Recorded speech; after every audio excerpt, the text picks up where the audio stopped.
ನದಿ ತೀರದಲ್ಲಿ ಶವ ಹೂತಿಟ್ಟ ಆರೋಪಕ್ಕೆ ಸಂಬಂಧಪಟ್ಟಂತೆ ಎರಡನೇ ದೂರುದಾರನಿಗೆ ಜೀವಭಯ ಶುರುವಾಗಿದೆಯಾ? ಕಂಪ್ಲೇಂಟ್ ಕೊಟ್ಟಾದ ಮೇಲೆ ಆತನಿಗೆ ಜೀವಭಯ ಶುರುವಾಗಿದೆ ಅಂತ ಕಾಣಿಸ್ತಾ ಇದೆ. ಮತ್ತೊಂದು ದೂರನ್ನ ಕೊಡೋದಕ್ಕೆ ಅಂತ ಹೇಳಿ ಎರಡನೇ ದೂರುದಾರ ಸಜ್ಜಾಗಿರೋದು ಇದೀಗ. ಇನ್ನೊಂದು ಕಂಪ್ಲೇಂಟ್ ನಾನು ಕೊಡಬೇಕಾಗಿದೆ, ನನ್ನ ಯಾರೋ ಫಾಲೋ ಮಾಡ್ತಾ ಇದ್ದಾರೆ, ನಾನು ಯಾವ ಕಂಪ್ಲೇಂಟ್ ಕೊಟ್ಟನೋ ಅವತ್ತಿನಿಂದ ಇವತ್ತಿನವರೆಗೂ ನನ್ನನ್ನು ಯಾರೋ ಹಿಂಬಾಲಿಸಿ ಬರ್ತಾ ಇದ್ದಾರೆ ಅಂತ ಹೇಳಿ SIT ಕಚೇರಿಗೆ ದೂರು ಕೊಡಬೇಕು ಅಂತ ಹೇಳಿ ಜಯಂತ ಬಂದಿರೋದು. ನಾನು ದೂರು ಯಾವತ್ತು ಕೊಟ್ಟನೋ ಅವತ್ತಿನಿಂದನೂ ಕೂಡ ನನ್ನನ್ನು ಫಾಲೋ ಮಾಡ್ಕೊಂಡು ಯಾರೋ ಬರ್ತಾ ಇದ್ದಾರೆ, ನನಗೆ ತುಂಬ ಜೀವಭಯ ಆಗ್ತಾ ಇದೆ, ಹೀಗಾಗಿ ಕಂಪ್ಲೇಂಟನ್ನು ಕೊಡ್ತಾ ಇದ್ದೀನಿ. ನಾನು ಕೊಟ್ಟ ದೂರಿನಂತೆ ನನ್ನ ಬಳಿ ದಾಖಲೆ ಕೂಡ ಇದೆ. ನಾನು ಸುಮ್ಮನೆ ಬಂದು ಏನೋ ಹೇಳ್ತಾ ಇಲ್ಲ, ಇಲ್ಲಿ ನಾನು ದಾಖಲೆ ಇಟ್ಕೊಂಡು ಬಂದೇ ಇಲ್ಲಿ ಕಂಪ್ಲೇಂಟ್ ನಾನು ಮಾಡ್ತಾ ಇರೋದು. ಸುಮ್ಮನೆ ಅಂತೂ ನಾನು ಇಲ್ಲಿ ಮಾತಾಡ್ತಾ ಇಲ್ಲ. ಇಲ್ಲಿ ನನ್ನ ಆರೋಪ ಸುಳ್ಳು ಅಂತ ಹೇಳಾದರೆ, ಏನಾದರೂ ಇದ್ದರೆ ಹೇಳಿದ್ರೆ ಯಾರಾದರೂ ನನ್ನ ಆರೋಪ ಸುಳ್ಳಿದೆ ಅಂತ ಹೇಳಿ ನನ್ನ ಮೇಲೆ ಕೇಸ್ ಹಾಕಿಬಿಡಲಿ, ನನ್ನ ಆರೋಪ ನಿಜ ಅಂತ ಎರಡನೇ ದೂರುದಾರ ಜಯಂತ್ ಮಾತಾಡಿರೋದು.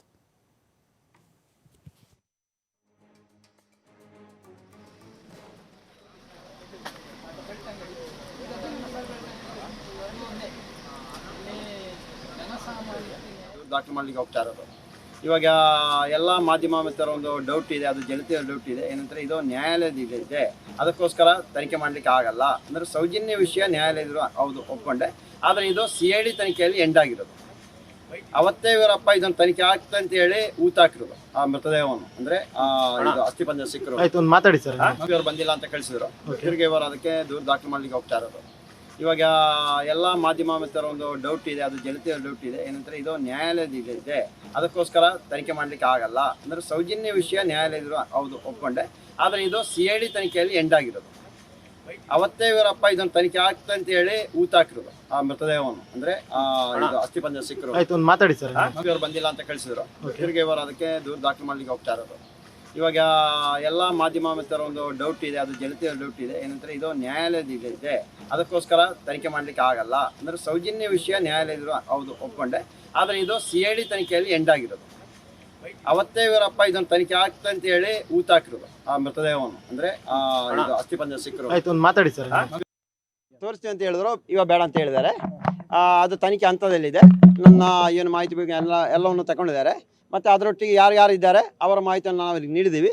ಅವರನ್ನು ಕರೆಸಿ ಇದನ್ನು ಅವರಿಂದಲೂ ಸರಿಯಾದ ಉತ್ತರ ಪಡೆದು ಸತ್ಯಾಸತ್ಯ ಘಟನೆ ಎಂಬುದನ್ನು SIT ಅವರಿಗೆ ಖಾತ್ರಿ ಆದರೆ ಅದನ್ನು ತನಿಖೆ ಮಾಡಿ ಅಲ್ಲಿ ಪ್ರಕರಣ ದಾಖಲೆ ಮುಂದುವರಿಸ್ಬೋದು. ಇಲ್ಲ ನಾನೇನಾದರೂ ಸುಳ್ಳು ದೂರನ್ನು ಕೊಟ್ಟು ಆಗಿರೋದಿದ್ದರೆ ನನ್ನ ಮೇಲೆ ಪ್ರಕರಣ ದಾಖಲೆ ಮಾಡಿ ನನ್ನ ಕಾನೂನು ಕ್ರಮ ಏನು ಕ್ರಮಗಳು ತಗೊಳ್ಳಿ ಅಂತ ನಾನು ಹೇಳಿದ್ದೀನಿ. ಸರ್, ಇವತ್ತು ನಮ್ಮ ಸಂಬಂಧಿಕರು ಪದ್ಮಲತಾ, ಆ ಪದ್ಮಲತಾ ಪ್ರಕರಣ ತನಿಖೆ ಆಗಬೇಕು. ಅಂದರೆ 1986ರಲ್ಲಿ ಕೊಲೆ ಆಗಿರೋದು. ಅದರ ಜೀವಂತವಾಗಿ ಅದಕ್ಕೆ ಸಹಕಾರ ನೀಡಿದವರು ಇದ್ದಾರೆ. ಅಂದರೆ ಅಂದಿನ ಕಾಲದಲ್ಲಿ ಇವರಿಗೆ ಹೇಳಲಿಕ್ಕೆ ಆಗ್ತಾ ಇರಲಿಲ್ಲ, ಹೇಳಿದರೆ ಇವರ ಕೊಲೆನ ಆಗ್ತಾ ಇತ್ತು, ಅದಕ್ಕೋಸ್ಕರ ಹೇಳಲಿಕ್ಕೆ ಮುಂದೆ ಬಂದಿರಲಿಲ್ಲ. ಆದರೆ ಅವತ್ತು ಪೊಲೀಸ್ ಇಲಾಖೆಯವರು ತನಿಖೆ ನಡೆಸಿ CIDಯಿಂದ ಸತ್ಯಾಸತ್ಯ ಘಟನೆ ಹೊರಗೆ ಬಂದ ನಂತರ ಕೊನೆಗೆ ಕ್ಲೋಸ್ ಮಾಡಿಬಿಟ್ಟಿದ್ದಾರೆ. ಅದರಿಂದ ಅದು ರೀಓಪನ್ ಆಗಬೇಕು. ಇವಾಗ ಇಲಾಖೆಯವರು ಕರೆಯುವಾಗ, SIT ಅವರು ಕರೆಯುವಾಗ ಯಾರ್ಯಾರು ಇದರಲ್ಲಿ ಭಾಗಿಯಾಗಿದ್ದಾರೆ, ಯಾರ್ಯಾರು ಆ ಪದ್ಮಲ ಹೆಣ್ಣುಮಗಳನ್ನು ಕಿಡ್ನಾಪ್ ಮಾಡಿರೋದು, ಯಾವ ಲಾಡ್ಜ್ಗೆ ಕರ್ಕೊಂಡು ಹೋಗಿರೋದು, ಇದೆಲ್ಲವನ್ನು ಅಲ್ಲಿ ನೀಡ್ತೀವಿ ಅಂತ ಅದಕ್ಕೆ ಬಂದಿದ್ದೀವಿ ಸರ್. ನಾನು ಭಯ ಬೀಳಲ್ಲ ಸರ್, ನಾವು ಹೋರಾಟಕ್ಕೆ ಬರೋ ನನ್ನ ಜೀವದ ಅಂಗು ತೊರೆದು ಬಂದಿರೋದು ಸರ್. ಇದು ಯುದ್ಧ ಭೂಮಿ ಸರ್, ಯುದ್ಧ ಭೂಮಿ ಆಗಿ ಅಲ್ಲ, ಯುದ್ಧ ಭೂಮಿಯಲ್ಲಿ ಇನ್ನೊಬ್ಬ ಸೈನಿಕರಾಗಿ ಅಟ್ಯಾಕ್ ಮಾಡ್ತಾ ಇರುವಾಗ ನಾವು ಮಾಸ್ಕ್ ಹಾಕಿಕೊಂಡು ಹೊಡಿಬೇಕು ಸರ್. ಆ ಕೆಲಸ ಮಾಡಲ್ಲ ಸರ್, ಅಷ್ಟು ದಡ್ಡ ಅಲ್ಲ ಸರ್. ನಾನು ಯಾವುದೇ ಕೆಲಸ ಅವತ್ತು ಇವತ್ತು ಒಂದೇ ಮಾತು, ನಾನು ಮಾಸ್ಕ್ ಹಾಕಲ್ಲ, ನಾನು ಒಬ್ಬನೇ ಹೋಗಿ ಅಂತ ಹೇಳಿ ಹೋಗ್ತೀನಿ, ಯಾವುದಕ್ಕೂ ತಯಾರಾಗಿದ್ದೀನಿ ಸರ್. ಎಸ್, ತೋರಿಸ್ತೀವಿ ಅಂತ ಹೇಳಿದ್ರು, ಇವಾಗ ಬೇಡ ಅಂತ ಹೇಳಿದ್ದಾರೆ. ಧರ್ಮಸ್ಥಳ ಗ್ರಾಮದಲ್ಲಿ ಶವ ಹೂತಿಟ್ಟ ಆರೋಪಕ್ಕೆ ಸಂಬಂಧಪಟ್ಟಂತೆ ಅಖಾಡಕ್ಕಿಳಿದಿದೆ ರಾಷ್ಟ್ರೀಯ ಮಾನವ ಹಕ್ಕು ಆಯೋಗ. ಅಖಾಡಕ್ಕಿಳಿದು ಇಲ್ಲಿ ಅವರು ಕೂಡ ಒಂದು ಹಂತಕ್ಕೆ ಒಂದಷ್ಟು ಪರಿಶೀಲನೆಗೆ ಬರ್ತಾ ಇದ್ದಾರೆ. ಏನು ಪರಿಶೀಲನೆ ನೋಡಿ, ಮಾನವ ಹಕ್ಕು ಆಯೋಗ ಬೆಳ್ತಂಗಡಿ SIT ಕಚೇರಿಗೆ ಬಂದಿರೋದು. NHRC ತಂಡ ಬಂದಿರೋದು. ಶವಗಳ ಶೋಧ ಕಾರ್ಯದ ಬಗ್ಗೆ ನಮಗೆ ಮಾಹಿತಿ ಕೊಡಬೇಕು ಅಂಥೇಳಿ ಅವರು ಕೂಡ ಎಂಟ್ರಿ ಆಗ್ತಾ ಇದ್ದಾರೆ.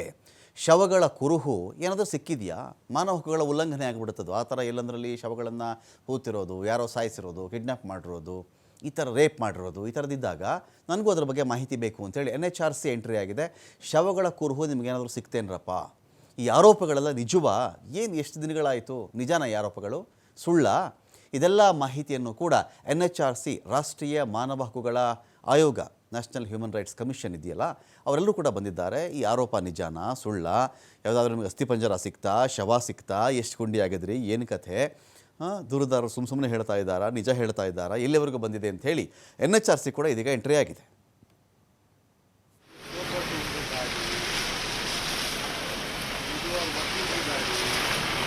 ಇದು